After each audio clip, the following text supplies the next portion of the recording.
lagi di Daddy's Corner dan kita masuk ke White Room. Sederhana, kalian juga pasti tahu yang di rumah bisa menerka juga apa yang terjadi di sini. Mereka akan melihat gambar, akan menerka isi dari gambar tersebut seperti biasa. Jadi kita munculkan gambar, gambar ini punya arti sebenarnya. Ada videonya juga, tapi kita pause di gambar tertentu. Dan pasti setiap manusia akan menceritakan kalau ngeliat gambar ceritanya bisa beda-beda. Nggak masalah, salah pun nggak masalah. Tapi kita coba aja. Ini adalah gambar bocah nangis. Kita lihat kalau kelihatannya seperti bocah nangis ya. Nah, kalau Mas Tukul ngeliat ini, apa yang terjadi Mas kira-kira Mas?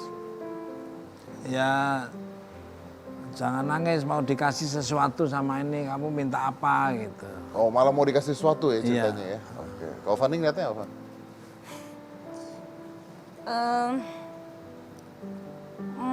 Mungkin nangis karena tidak mendapatkan sesuatu, terus mamahnya mencoba menenangkan.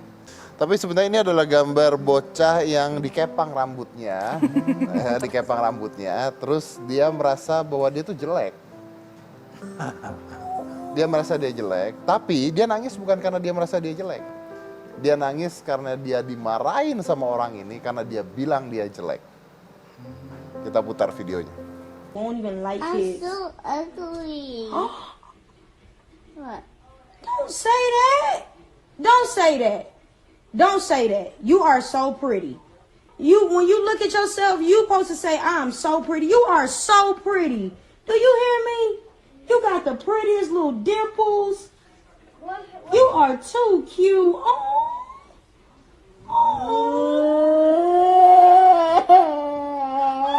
No, you gonna make me cry. You're not ugly. You're not ugly. You are so pretty. You are like you have this beautiful chocolate skin.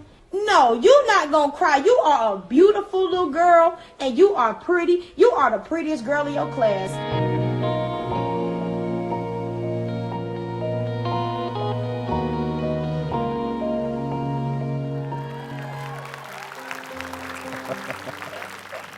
Sedih ya. Sedih ya, menarik ya. Ya kadang-kadang kita tuh suka kadang-kadang kita tuh dengerin kata-kata negatif dari orang-orang gitu. Tapi disinilah butuh orang-orang yang menyemangati kita sebenarnya kan. Iya, dan kadang juga sih Mas suka dapat kata-kata negatif itu malah dari lingkungan terdekat juga, misalnya sahabat atau keluarga. Pernah juga kan saya dikatain, kulitnya hitam, dekil misalnya gitu. Malu pernah dikatain Pernah kulit aku hitam? dikatain gitu, dekil banget itu. Masa sih aku dekil. Saya dulu malah dibilang the prong. The prongos. Oh, bongos. Prongos tuh giginya mancung itu, mancung Iya, namanya. iya. Apa, Tonggos berarti. Ya, Tonggos ya. sampai saya kalau ngobrol tuh saya tutup-tutupin gitu, kemana-mana tutup gitu. Ini serius? Akhirnya malah saya lihat-lihatin sekalian aja, gini aja sekalian. Sekarang gitu ya. Iya, malah sengaja. Jadi buat teman-teman yang ada di rumah, kalau misalnya ada orang yang ngejelekin kalian, ada orang yang ngatain kalian, ada yang bully kalian gitu ya. Tapi saya yakin ada orang-orang juga yang memuji kalian gitu. Dan kita mungkin nggak perlu konsentrasi pada orang-orang yang jelekin kita, tapi malah konsentrasi pada orang-orang yang memacu kita untuk lebih maju lagi gitu ya. Tadi Mas Suko mengatakan kalau dulu dihina, dibully dan sebagainya, tapi sekarang bisa dibuktikan dengan karyanya gitu. Jadi orang-orang diem kok, lihat Mas Suko Wih deh. sekarang. Nah, Mas. Kenapa sakit leher? Oke, kita lanjut ke foto kedua. Loh, ini saya kapan ya? Bukan. Ini foto saya dulu. Ini warnanya hitam putih. Lah saya apa? Hitam aja. Hitam keungu-unguan. Apa ini Mas Suko? Ini lapar, nggak ada yang ngasih makan juga. Lapar tidak ada yang ngasih makan. Apa ini Fanny? Ya sedih. Anjing jalanan yang lagi sedih aja, mungkin lapar. Lagi ngorek-ngorek sampah gitu. Lapar lagi ngorek-ngorek sampah ya? Oke, kan Fanny pencinta hewan nih ya, Iya. suka ngurus-ngurusin kucing. Makasih, Tapi ini adalah anjing yang terkena tumor. Dan karena dia terkena tumor, dia dibuang oleh pemiliknya. Kita putar videonya. Jahatnya.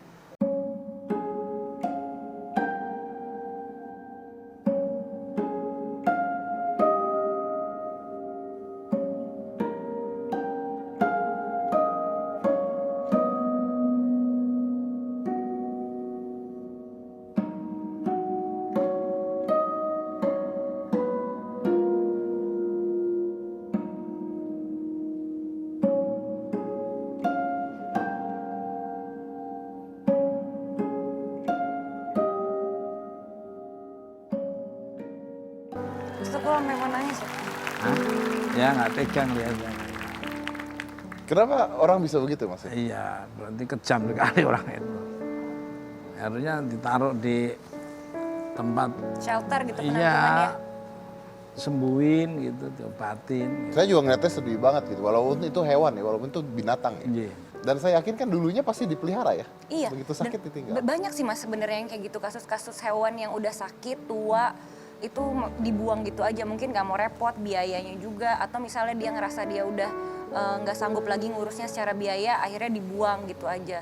Tapi menurut aku binatang itu kan kalau kita pelihara udah rasanya tuh kayak keluarga ya Mas. Jadi dalam keadaan susah, senang, sedih, bahagia harusnya kita bawa terus gitu. Berapa banyak kucing yang ditolong Van sampai sekarang? 30-an Mas. sekarang. 30-an? Di rumah semua? Di rumah kucing kampung ya? Ah. Iya, 30-an. Dari yang kecelakaan, tumor telinga, ada yang piometra juga gitu yang ada di rahimnya.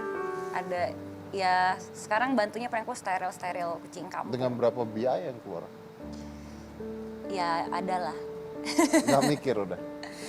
Gak mikir Mas, karena we need to do something good gitu, do good, karma baik.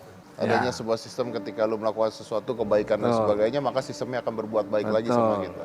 Wow, ini bisa menginspirasi semua teman-teman yang ada di rumah. Dan saya akan tutup dengan satu foto terakhir. Itu ada pria melihat post-it. Tempelan-tempelan kertas.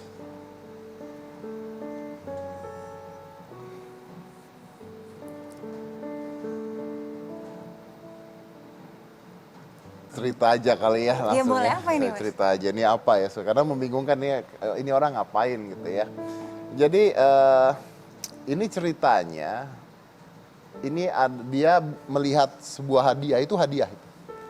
Itu bingkisan, itu bingkai. Yang isinya adalah post-it. Post-it, tempelan post-it. Dan post-it ini adalah kumpulan yang ayahnya tempelin di depan kamarnya anak tersebut sejak anaknya kecil hingga dewasa. Jadi misalnya dia ngasih misalnya, happy Sunday, selamat hari Minggu, ayo kamu bisa. Nanti kalau misalnya sekolah, ayo you can do this gitu. Itu dikumpulin dari kecil, jadi selalu ditempel-tempelin tanpa dia sadari bahwa anaknya itu ngumpulin post-it itu dari kecil. Jadi pada saat ayahnya ulang tahun, dikumpulin semua post-itnya itu, diberikan lagi kembali ke ayahnya. Kita lihat videonya.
Salah satu yang nggak saya buka tadi itu adalah anak tirinya.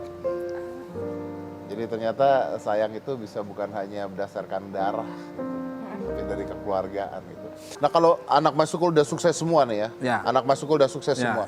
Terus ada orang tanya sama anak Mas Tukul, Ya, ayah tuh seperti apa sih orangnya gitu. oh iya. Harapan ya Mas Tukul ingin anak-anak ini ngomongnya seperti apa? Ayah saya adalah tuh, ya semangat banget. Ayah penyemangat, ayah memang hebat itu. Benar-benar orang tua yang benar-benar bisa menjadikan dia jadi orang hebat itu. Oke. Orang sukses, orang berhasil ya anak soleh dan solehah gitu. anak soleh dan soleha. Oke. Fanny, sama nyokap deket banget kan? Sama nyokap deket banget kan? Kalau lu ngeliat ini terus misalnya nyokap ngeliat ini, mama ngeliat ini gitu. Apa ya? Mama tuh bukan dari jadi sedih.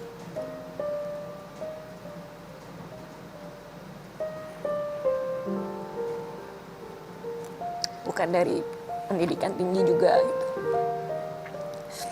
Bukan pekerja, tapi kan pisah sama papa tuh dari aku kecil kan.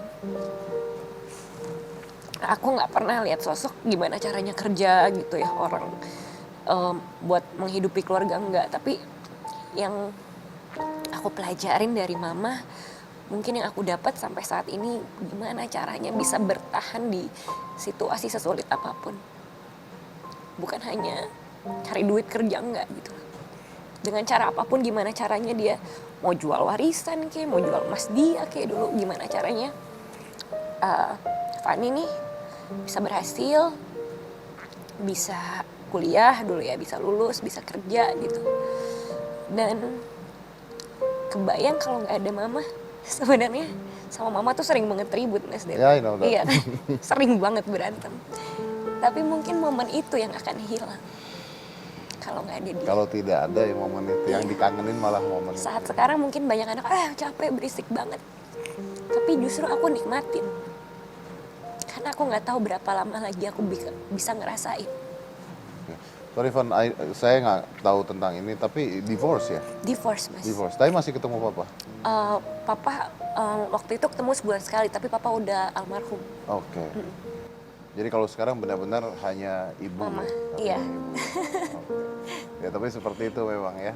Saya tahu ceritanya dikit, pasti semua orang tua sama kita itu pasti sering berantem, sering ribut, sering marah.